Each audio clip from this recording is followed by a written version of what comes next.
কলকাতার চিকিৎসক মমিতা দেবনাথকেও হার মানালো চট্টগ্রামের চলন্ত বাসে নারীকে সংঘবদ্ধ ধর্ষণে।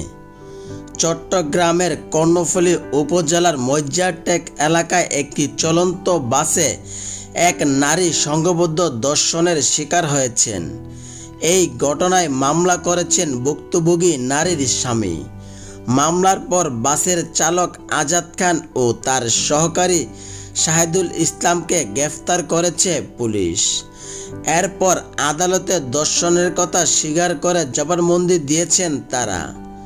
মঙ্গলবার সন্ধ্যায় নগরীর বাকলিয়া থানার নতুন ব্রিজ বাসস্ট্যান্ড থেকে তাদের গ্রেফতার করা হয়।